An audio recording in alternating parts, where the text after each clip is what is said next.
Hello and welcome to Education at SSBG, online video tutorials with another content of class 8th, crop production and management.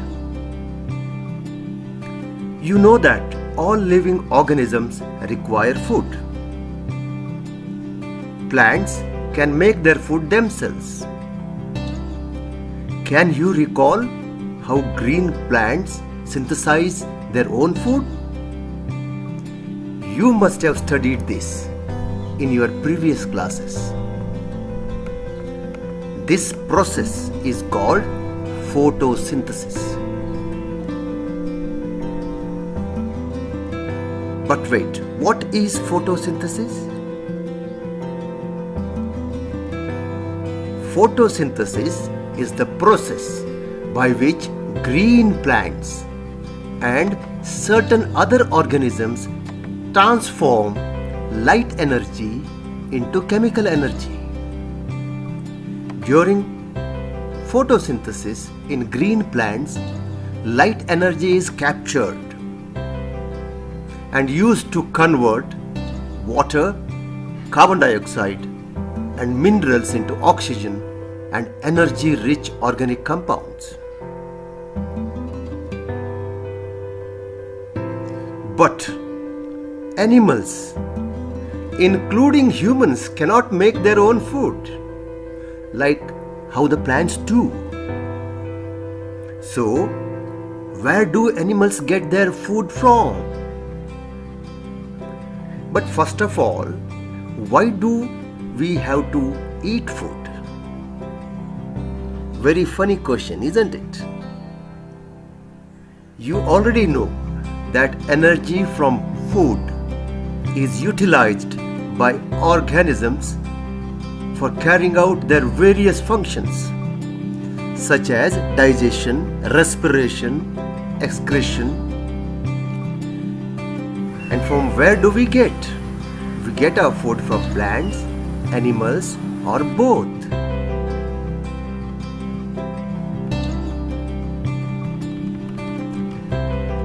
Do you know what is the population on Earth? It is 7.8 billion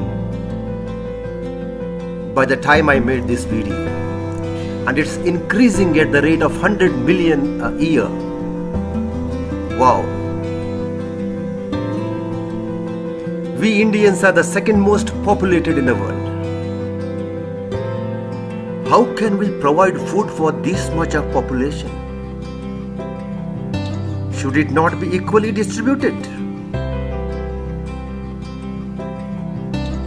In order to provide food for large population, regular production, proper management and distribution is necessary, isn't it? And that is why we need to learn how the crop production and management is done. But wait a minute, what is crop? To have proper supply of food to everyone, we need to cultivate food on a large scale. When plants of same kind are cultivated at one place on a large scale, it is called crop. For example, crop of wheat means that all the plants grown in the field are that of wheat. We have learned the definition of crop, right? But wait a minute. Let us recall that. What is crop? When plants of same kind are cultivated at one place on a large scale is called crop. When plants of same kind are cultivated at one place on a large scale, then it is called crop.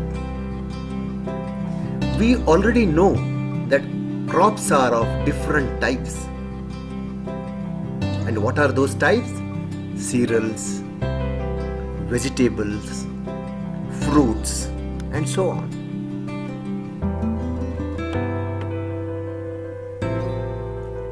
These can be classified on the basis of season in which they grow. Some crops grow in winter season, some crops grow in rainy season because they want more water. India is a vast country, lots of population.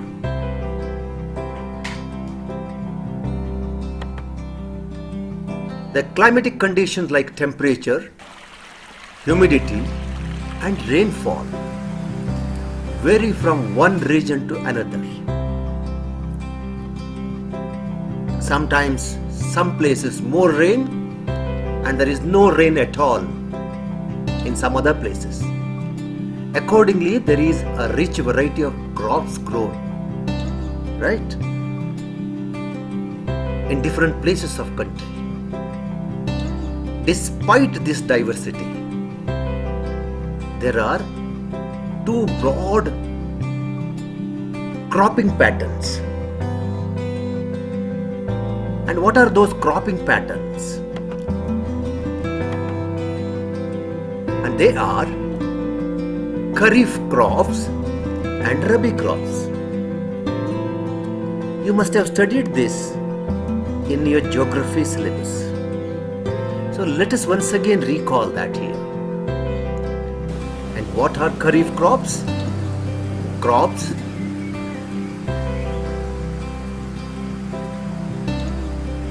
which are sown in a rainy season are called Kharif crops, right? Because those crops require more water. And when is the rainy season in India? Somewhere June to September. Slightly it varies here and there. And what are the crops grown? Paddy, maize, soyabean, groundnut, cotton, they require water to grow. And that is why they are grown in a rainy season.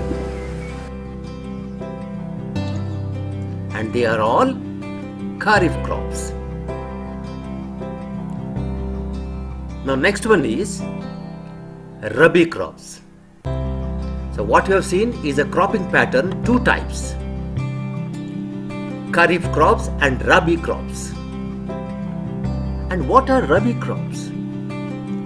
The crops grown in the winter season, October to March, right, are called Rabi crops, right? And the examples of both Kharif crops and Rabi crops are on your screen. Rabi crops examples are wheat, gram, pea, mustard and linseed and so on. So here is a complete mind map, a pattern, cropping pattern in front of you.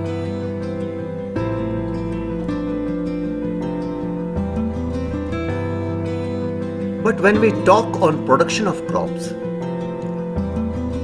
once again, production of crops, what first comes in our mind is production, or let us say cultivation of crops.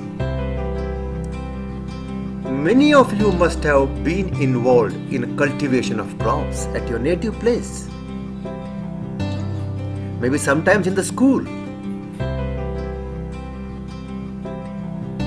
Or you must have seen some people, maybe your gardener working.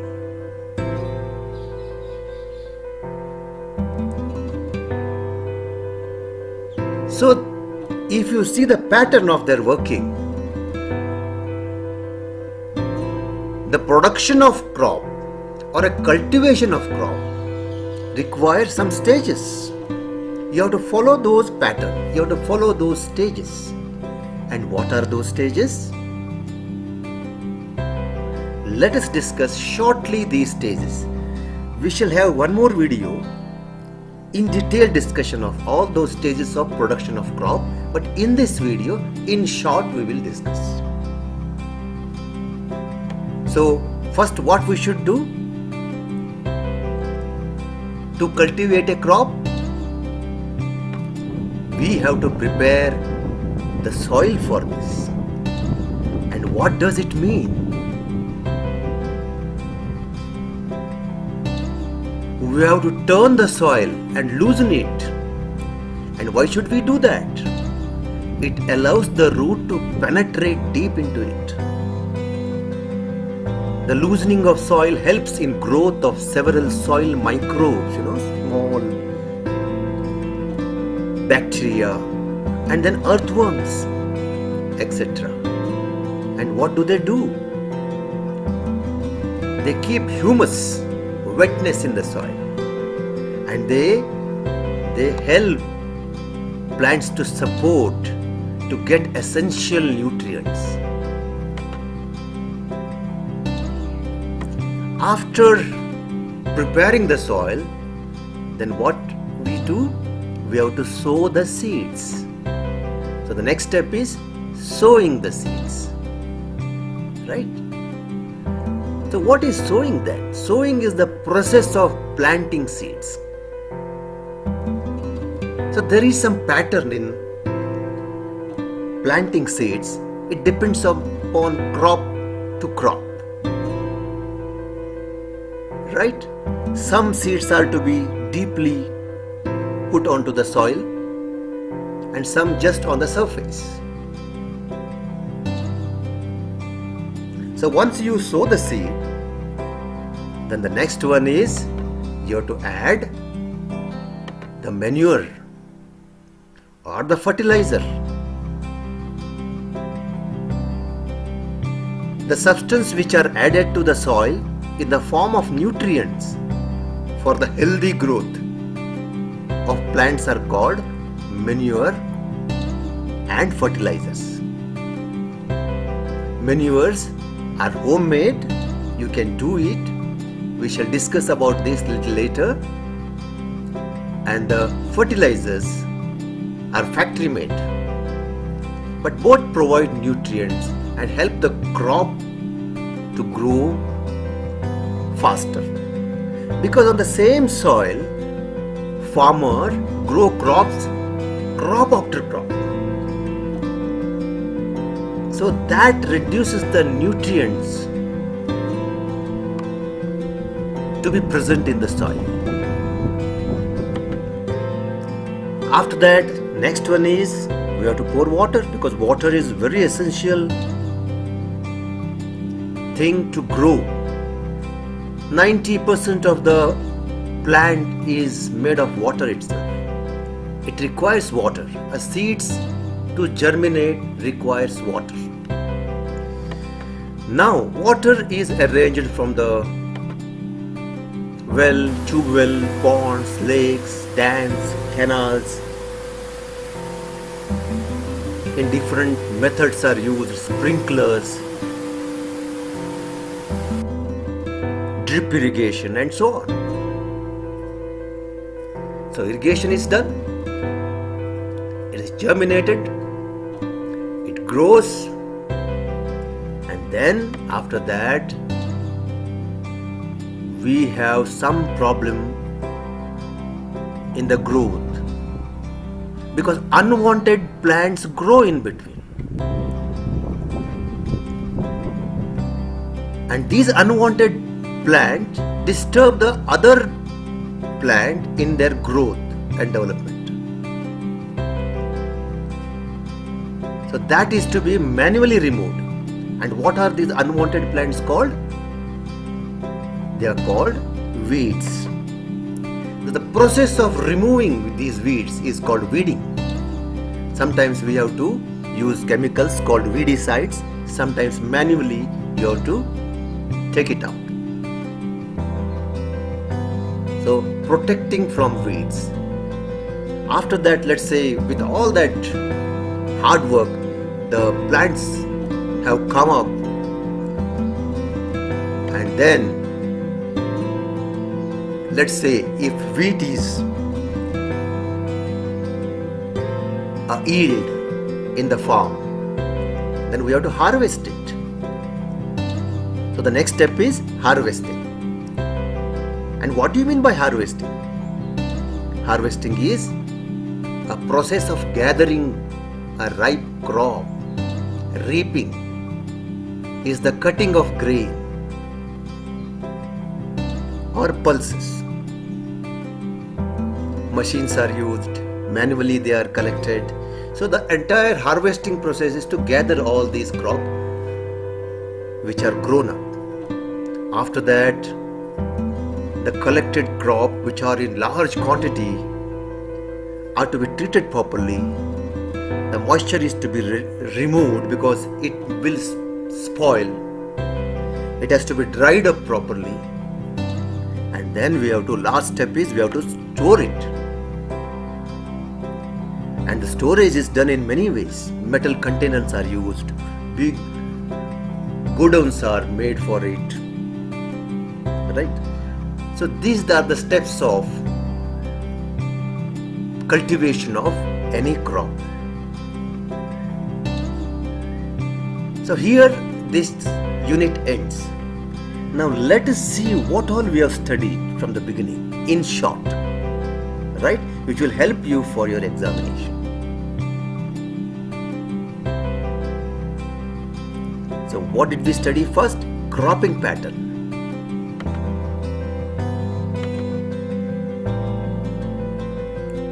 And cropping pattern, we have got two types, Kharif crop, Rabi crops, and why Kharif crops? They are grown in rainy season and Rabi crops are in the winter season, and here are the examples. And then we have studied on the stages, different stages of production of crops. Here are the stages of production of crops. These are important because if these questions are asked in the examination, you have to remember this. However, all this information and knowledge, if you can apply in your daily life, remembering is very easy. Somewhere when you work at your native place and when you involve in all your stages, these stages, that will help us to connect with the nature. Yes, we are done with. Thank you. The rest of the units we will see in the next video. Thank you one and all. Be strong, be healthy.